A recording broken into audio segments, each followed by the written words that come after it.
Hey everybody! Sorry it took me a little bit to get in here. I did something a little differently today. So, how's everybody doing today?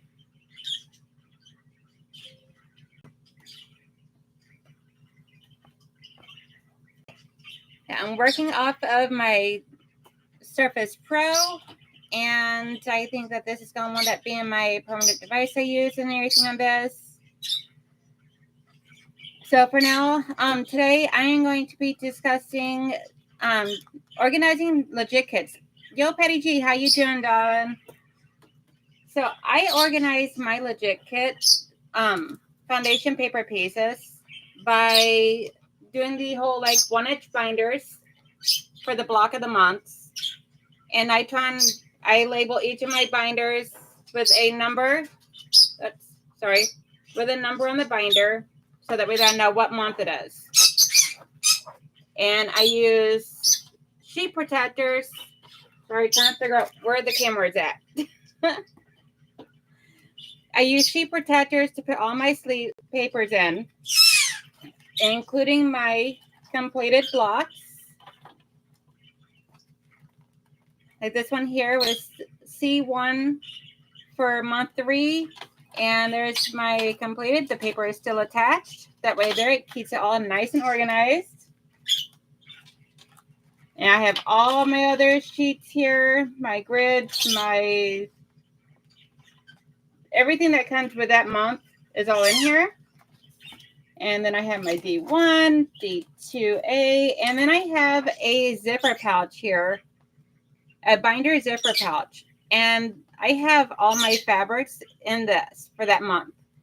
And whatever's left, I leave in there, and I leave the label on there. So today I'm going to be getting my other ones here organized because I am like 3 months behind. I have not done month 4, 5, or 6 because I got lazy. I got distracted with a bunch of other stuff and I got lazy. So when I receive it, it all comes in an envelope like this. So what I do is I like to open it up and organize it to figure out how many of these sheet protectors that I need.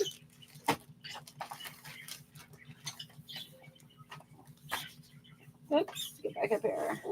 I'm not going to be doing a whole lot of sewing today because I got a lot going on today. So figured come in, do a quick little thing with you guys. So that way there I can see what all is going on. That way there you guys don't miss me for a week. Because I actually got like a couple of retreats going on this weekend of virtual retreats. So busy schedule. So all I do is I take 2 sheets of paper, the first 2 sheets, put them back to back, and I put them in the sheet protector. And then I put that in the binder. And I just do that all the way through. I don't label them or anything like that. And this was like Donna over at Handmade by Ying. She uses the rolling cart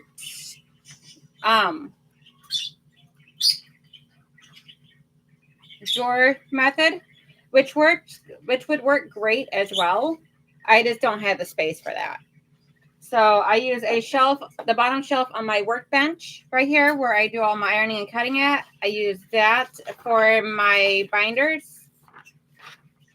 So that way there I can store all my binders down there. And it keeps it all nice and neat and organized.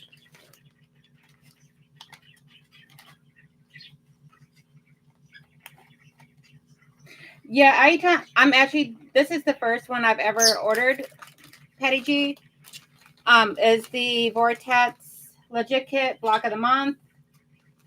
I did order a couple of just the paper only, just the pattern only of a few of the smaller ones of the flowers, and they had them on sale.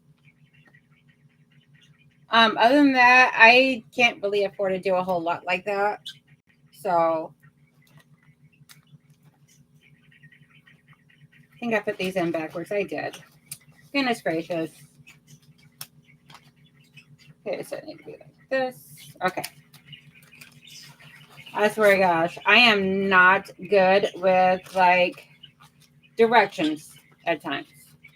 I actually had to like lay it down, look at, and visually see that I have it the right way, so that way that I can figure out which direction I want to fit it in. I might do some sewing of like a little bit of showing how I make my scrunchies, because I know someone was asking about that last week, and I don't want to let that person down. So I'll probably try and show that. If, let's see. Yeah, I got fabric out that I could be able to cut up real quick for that. So, hey Kelly, how are you? Glad you can make it. And I'm sure you probably hear my birds in the background. Oh my gosh. So if you guys if you guys have a Juki and you ever need it serviced, Juki Junkies is the place to go. I live in Michigan. They are in Florida.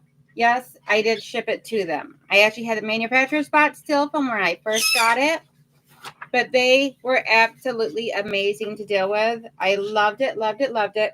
I would never have a problem using them again. They kept in close contact with me the entire time of what's going on, the condition of it, what needs to be replaced, how well I maintained it since I had it, because I had my machine for 2 years before I ever sent it in for any type of servicing. I always did everything myself, but it got to a point where I was having a lot of tension issues and did not know what was going on or how to fix it. So I buckled down and sent her in. And so because of that, sent her in and everything. But according to them, I did a very, very good job of maintaining her. But she is back. She is doing beautiful. I love her to death. She is amazing. She is so quiet now.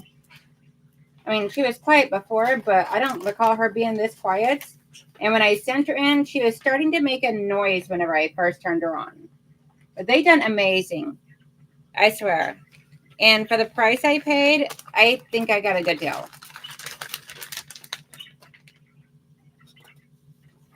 Aw, thank you. I'm glad you're here, Kelly. I hope you enjoy it. If anyone ever would like to see anything specific, feel free to let me know. I never have a problem of taking requests for certain tutorials, as long as it's something that I am able to do. Right now, I'm just organizing my papers into my binder for the month that I need to start. And I'm almost done with that. Well, that's the last one of that one.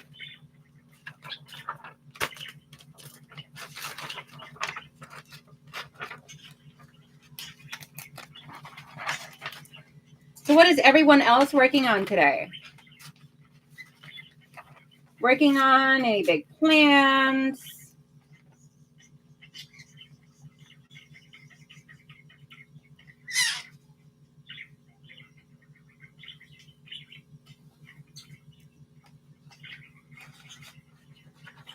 Okay, so I actually have the same type of newsprint that they use to print their patterns out on, which is the paper that we use to actually sew the fabric to. So what I normally like to do is, because I actually already have a pack of the blank paper of the newsprint, so what I like to do is I like to print it out onto another sheet. I take it down to my copy machine downstairs in my basement in my office, and I just copy it onto my sheets. So that way, if I ever want to make it again and use different fabrics or fabrics from my own stash, I already have a pattern. I don't have to rebuy it or anything like that. So I'll be taking that downstairs to do that shortly. Obviously, not during the live.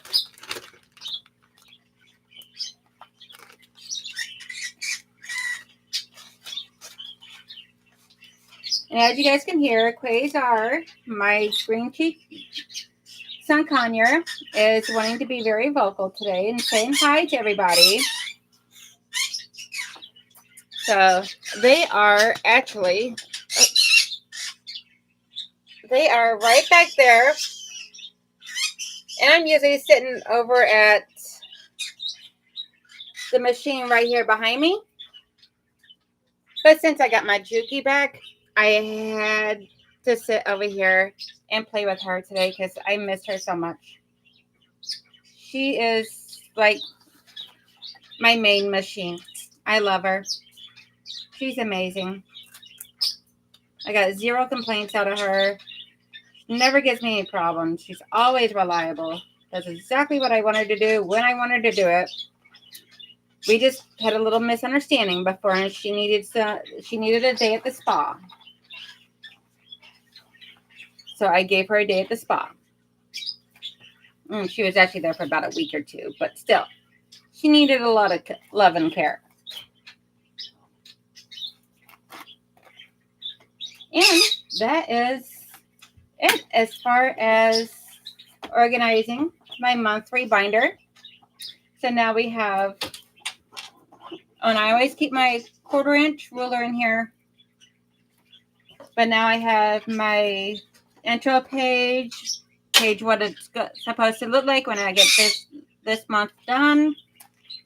The things here, all of the legends and the cutting and instructions, stuff like that, as well as my newsprint pattern pieces and my fabrics for this month.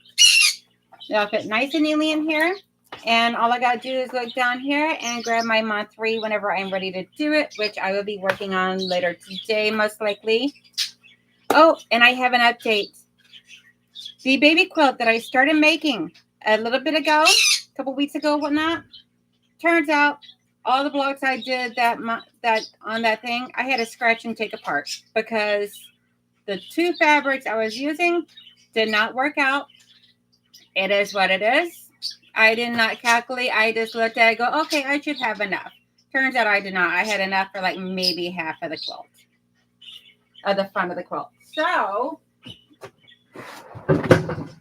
let me get the fabrics that I'm using. Oh, there it is. So my niece, which is who I'm making it for because she's having a baby. I'm going to be a great auntie. But my niece loves baby elephants. So I already had some adorable baby elephant fabric. I know it looks a little dark, and I'm sorry, guys. I got to figure out the lighting better over here. And I found some adorable coordinating fabrics to go with it. So the pieces, so what I have came up with is this right here. And I'm doing it as like a shadow box. So the light blue is going to be the shadow. And so far I got 2 rows completely done and put together. And I will show you one of them. I got them all labeled row 1, row 2, blah, blah, blah, with Post-it notes. So I keep it all in track. I'm doing like 8 rows of 7. But this is what I have so far.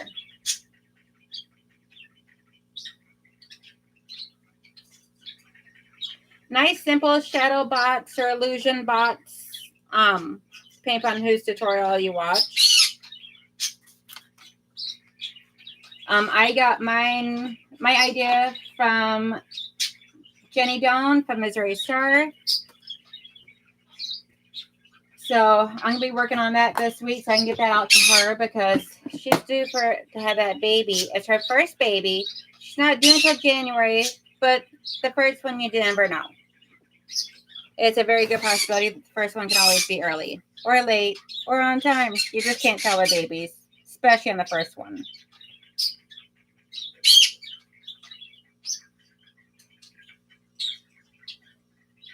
Ooh, I can't wait to see what you do with that, Kelly, with the Mod Podge bottle.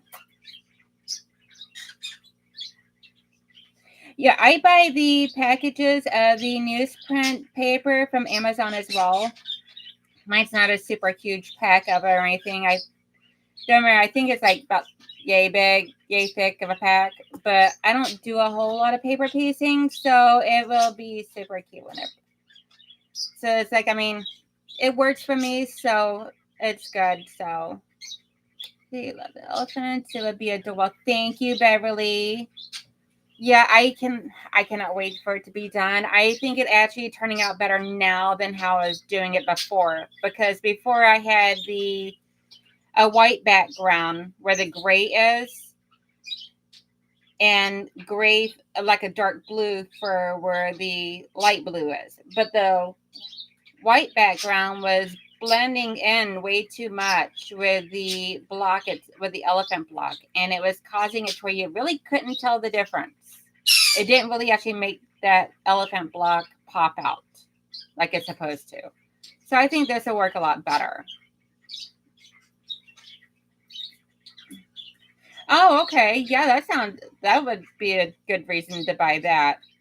Yeah, string quilts can be fussy. I've learned with strings. They get fussy. Jelly rolls get fussy if you long enough strips. Like my 2 strips I'm doing, the one for the shadow and then one for the background, those are like 1.5 inch wide strips I'm using. So because I messed up and cut my elephant blocks down to like 4 inches, where I should have did like at least 5-inch blocks. But it is what it is. You learn as you go. I like to make up I like to take a pattern and make it my own as I go, and it doesn't always work out to the best. Sometimes you got to tweak it to make it work. So now I believe, Beverly, was it you that was asking for a tutorial on scrunchies, or was it someone else? Can't remember if it was you or maybe if it was Asia. But anywho, I'm going to try and do a little quick tutorial on how I do my scrunchies. So one of my favorite ways to do scrunchies is to take a fat quarter that I really love, and just because a fat quarter is roughly about 18 by 21-ish. And one thing I love to do is take a fat quarter, cut into 5-inch wide strips by the length of the fabric. So it'd be like 21 inches by like 5 inches. And then for my elastic, I like to do mine toward nice and floofy. So they average about like 7 to 8 inches long strips of elastic. And I use 1/4 inch elastic. I think it is 1/4 inch. Let me grab it and see for sure.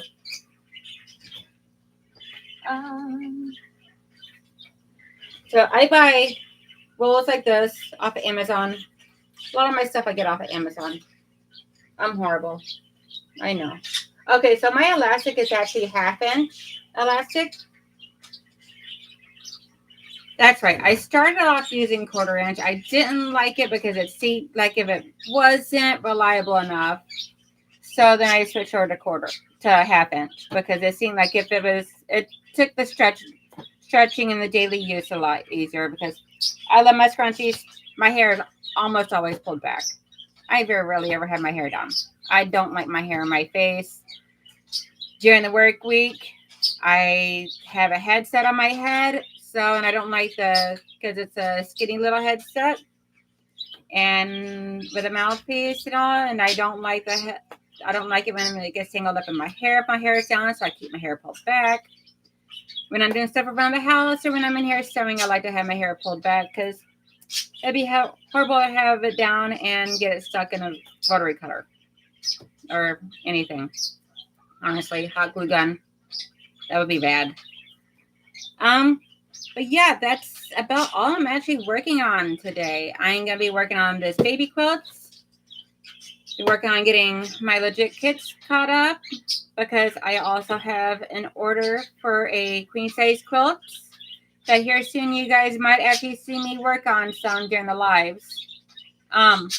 Because someone paid me to make a quasar settle. A friend of mine actually paid me to make him a queen size quilt. And so I'll probably work on that some here soon on the live streams. I just got to get this baby quilt taken care of first because my niece has been waiting for it. And I want to make sure she has it before the baby gets here. So what is everybody's favorite brand of fabric to work with? Mine, I hate to say it, is probably, let's see, I would probably have to say my favorite brand of fabric to work with is probably, if I'm buying from Joann Fabrics, which I do a lot because it's close by, would probably be the Keepsake Calico. I like the durability of it. I like the fact that it doesn't do a whole lot of fraying. And it's really good quality where I can be able to bring it home, use it, and it doesn't try and bleed a lot.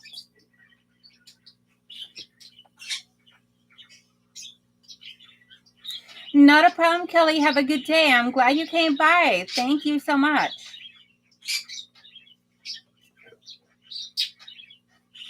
So what does everybody else like to use when they turn, like what's their favorite brand or their favorite type of fabric? I also love using batiks because they don't fray, or at least fray very much. I have seen some that fray, but not very much. I'm going to go ahead and cut up a piece of fabric so that way that I can show you guys how I make my scrunchies. Yes, batiks are gorgeous. Yeah, I don't think I've ever used Cafe Facet before. And if I did not realize it was Cafe Facet. Hey, Elsie, how are you? Thank you. I'm glad you like it. So I'm going to cut out the fabric. I'm going to be off camera just for a moment, but just right off to the side. Okay, just a minute. I'll be right back with y'all.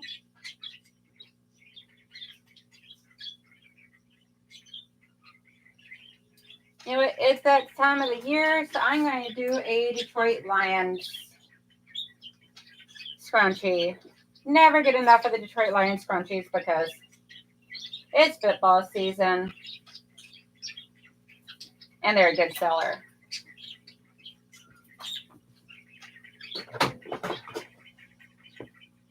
I just take my 6x12 ruler. I cut a 5-inch strip by width of fabric. So then I wind up with a strip that looks like this, that is folded. And then I take my scissors. I don't even measure. But then I just take my scissors and I cut it in half. That way there. Then I got 2 pieces of fabric that are 5 inches long. Sorry, 2 pieces of fabric that are 5 inches long and that are by half of the width of fabric. I leave the selvage on because once I do the elastic on there in my seams, you don't see that. So then I take my elastic. I measure out about 7 to 8 inches. I think I'll do these here because out of each 5-inch cut by width of fabric, I can get 2 scrunchies. I always do mine at 5 inches wide though.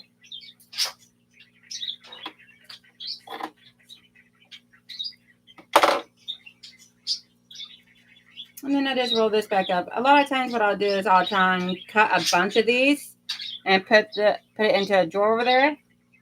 So whenever I get ready to restock my scrunchies, I have it. So then what I like to do is I take one of my strips, one of my elastics. Doesn't have to be exact. I just put it somewhere up here in the middle, and I do a back and forth stitch to sew it down.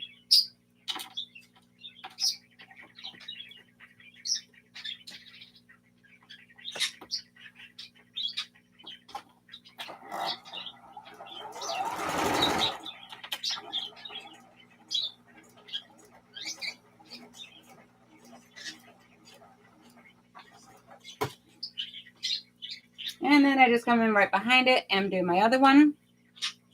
Hey, Sean, glad you made it. I'm glad you're here.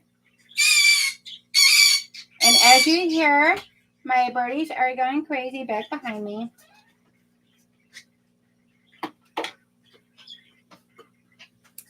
So I'm putting the strip onto my second scrunchie that I'm making.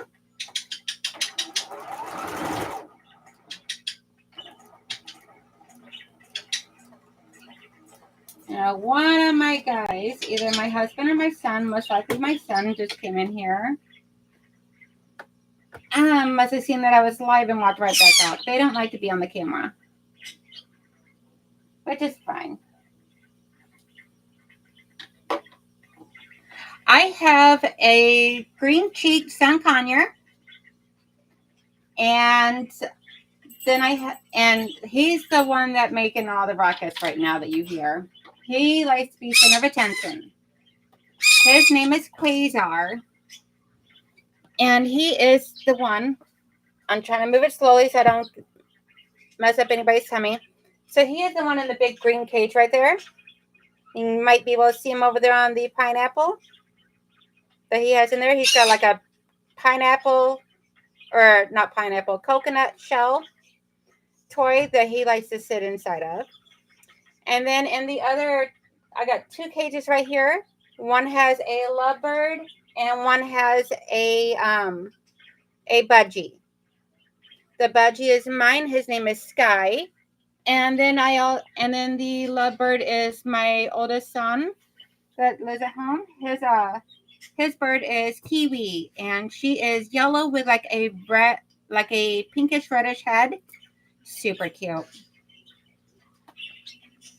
But yeah, so since we also have two cats, then we keep the birds in here in my room, and that way the cats don't come in here. There's no threat. My door always stays closed. And then the cats get the rest of the house, as well as the two dogs, which is my Yorkie and my female pit. So I got a house full of fur babies.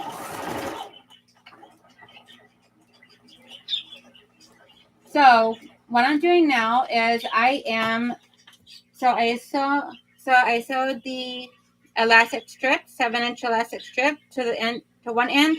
So now I'm just taking this elastic strip and I'm sewing it down to the other end of the same strip, right in the middle as well.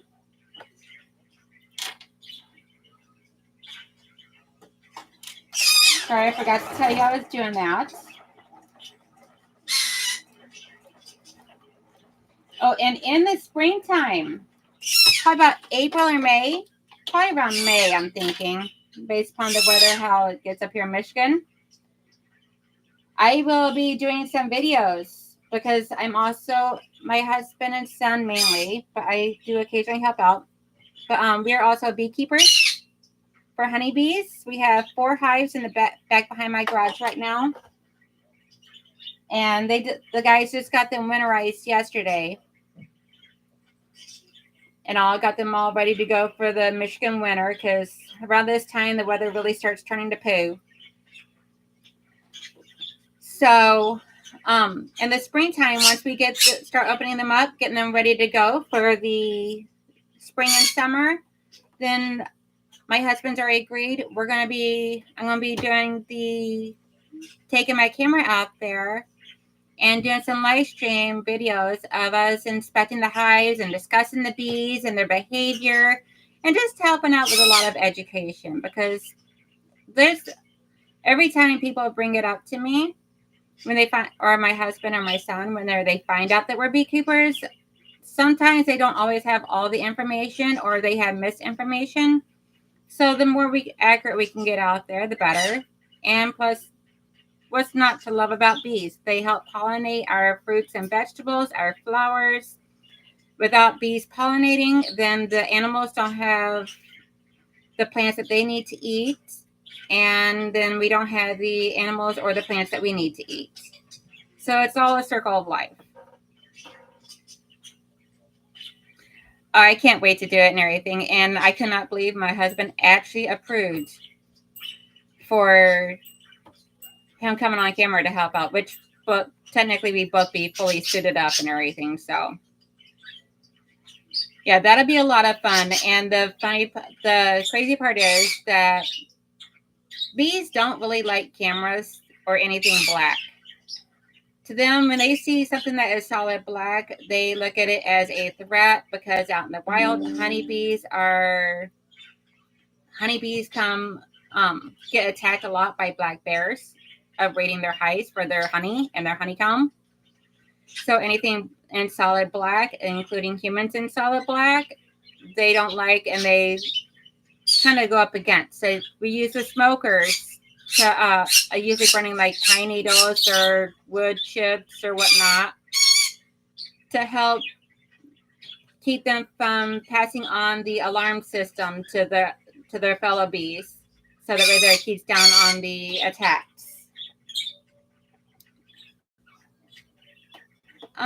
Let's see here.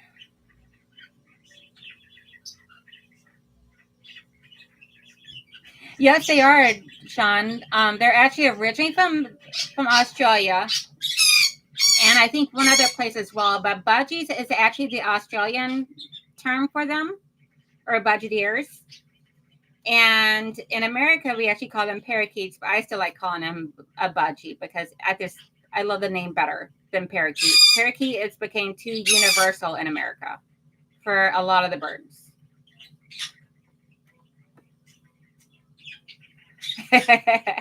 Yeah, raw honey is amazing, especially on deep fried biscuits. Delicious. Or in some nice hot tea. I love having a cup of hot tea at night with some honey in it, like 2 spoons of my raw honey in it. Super delish, especially right before I go to take a nice hot bath and then go to bed. My tummy is nice and full. Hi, Marie. How are you doing? Glad you can make it.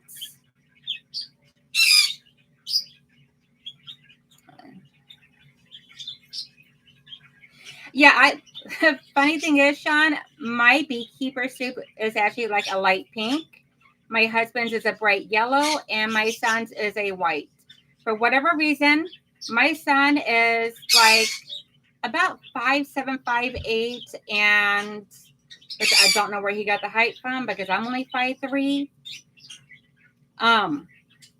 But my son is like 5'7", 5'8", weighs about 130 to 132 pounds, and yet they always come after him.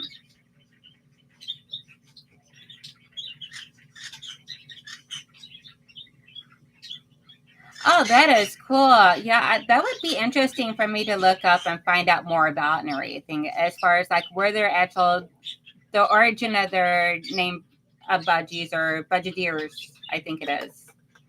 I could be wrong on the exact term, but I think it's budgeteer or budgetaire.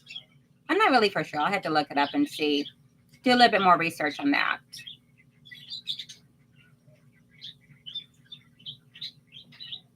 But yeah, so okay, so I completely forgot I was doing scrunchy tutorial.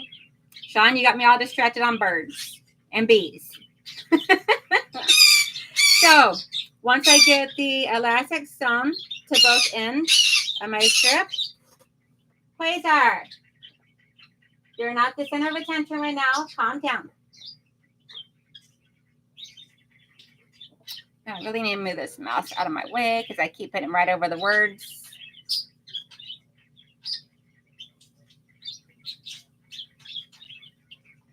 Yeah, I'll probably never get that right unless I actually hear you say it, Sean.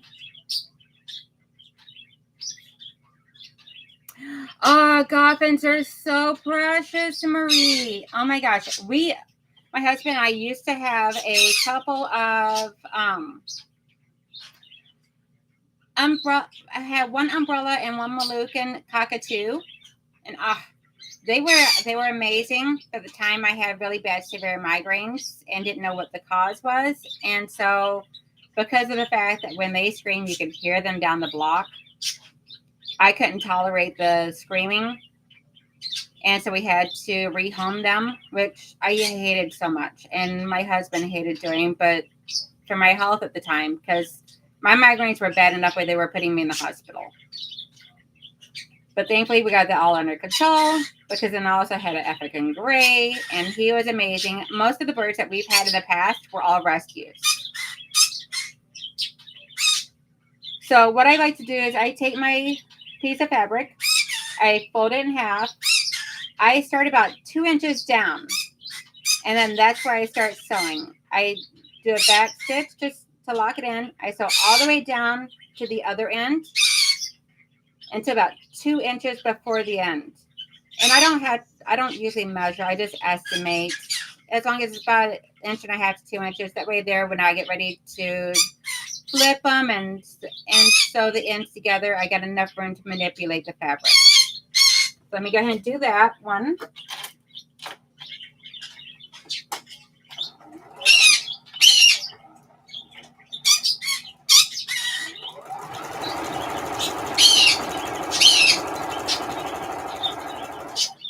Oh, and Sean, I'm going to email you. I need some advice, if you don't mind helping me out with figuring out a few things for my live stream and technology, because I'm not really for sure on how to do some things.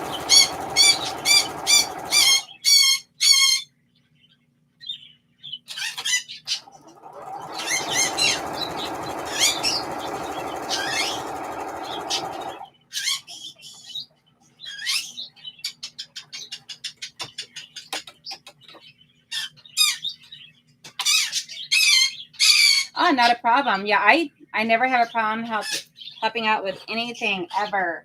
As long as it's something that I can help with, I had no problem helping out with. So let me get my little tool I use for turning this, because I have a tool I found at Harbor Freight, a tool store of all places, that works amazing with this, and I haven't looked back since.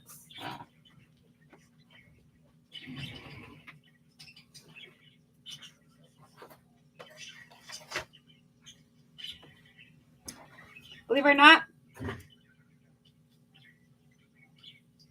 I love this thing. It works so amazing. I got a Harbor Freight, less than $10. So I keep it unclamped. I put it in one end, bring it up through to the other, open up the little clips, just put the piece in there that has the elastic to it.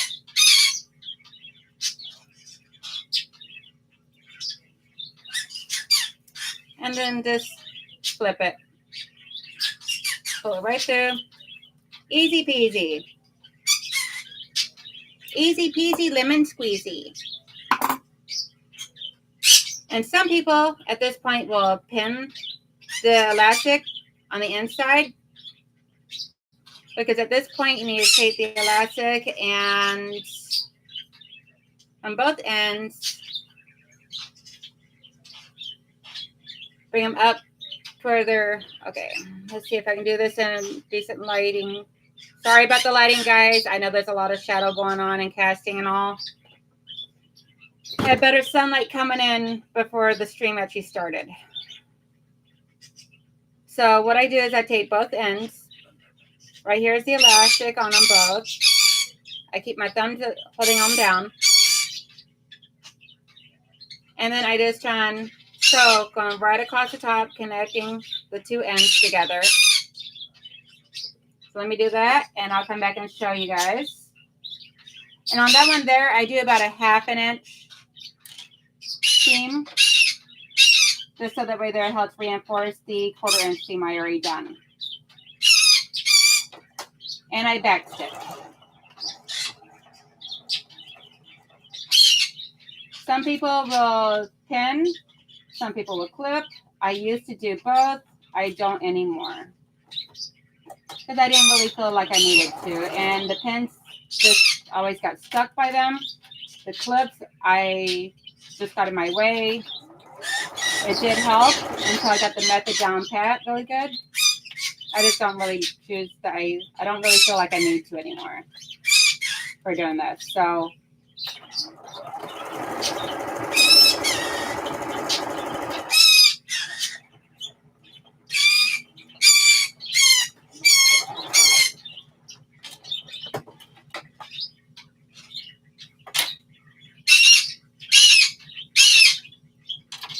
Quasar. Big bird. So, Big Bird. This is what I do with him all day long. Have a good day, Sean. So what I do is I turn on a stitch going all the way across, connecting the two ends together. So then I just grab it. And now all I got is this tiny little, like, 2.5 to 3 inch seam that you could either machine sew closed, which is what I used to do. But it seems like my customers, because I do craft shows, it seems like my customers love it whenever when I hand stitch it, because then you can't see it. I do like the invisible stitch or the ladder stitch. So I just fold it all in nice and neatly. And this is usually where I'll like pin or clip, like a couple of spots right here to do it, to hold it closed, and then just perfectly in place for me once I get it all good. And then I'll stitch it all closed up with my hand. And a lot of times I'll just sit there and make up a big bunch of these, and then I'll do them while watching movies with the family at night, because that's where I always do my hand stitching. Let's see.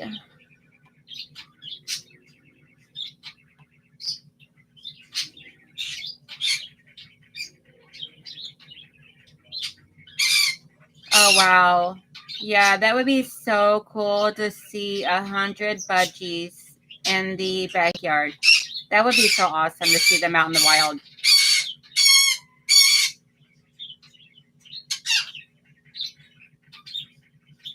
Yes, Marie, there is a lot of really cool stuff. At Harbor Freight, I love that place. That's like other than a fabric or quilt store, that is my other toy store. Anytime my husband's getting ready to go there, I'm like, ooh, I want to go.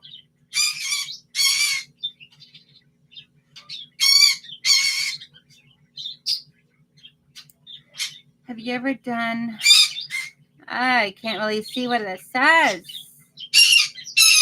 Does that say bead embroidery? Is that bead embroidery that you were asking about, Marie? I can't really see because it's behind that stinking heart that they have there that YouTube has on the screen. If that says bead embroidery, I have not. Okay, yes, I do see it now. I have not. I'll have to check that out because I've not really done too much embroidery. I do have a brother embroidery machine that I've toyed with some. Quasar! That I have toyed with some, but I don't have a lot of experience with it. Yeah, so essentially that is my scrunchies and how I organize my legit kit block of the month. If you guys have any questions or any special requests, feel free to put them in the comments, email me, message me on Facebook. My email is on my listed on my, I believe, the About Me or whatever section of YouTube. If you look in the description box below, you'll find my Facebook page as well as my Etsy page. Right now, I'm working on the Vortex block of the month and hoping to sign up for also doing the Iris block of the month. That is going to be gorgeous, and I really love to do that.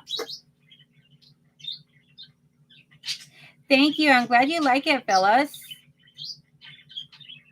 And I think that's about it. Oh, that's awesome, Marie. I'm glad how do you like it so far? I'm actually like 3 months behind, so I got to get caught up on that this weekend, which I'm going to be in a couple of retreats between today and tomorrow, so I got a lot of time to get caught up. Fingers crossed. Yeah, me too. This is my first like foundation paper piece and big thing and all, and so a little nervous, but at the same time I'm really enjoying it. But I hope everyone has a wonderful day. I'm going to get off of here for now and get this guy under control because he's going nuts. Then plus, I got a couple of retreats I got to go get to. So everybody have a wonderful day. Have lots of fun sewing and quilting and creating. And everyone, I hope you all have a wonderful week. Bye. And I'll be back at my normal time on at 12 next week. Bye.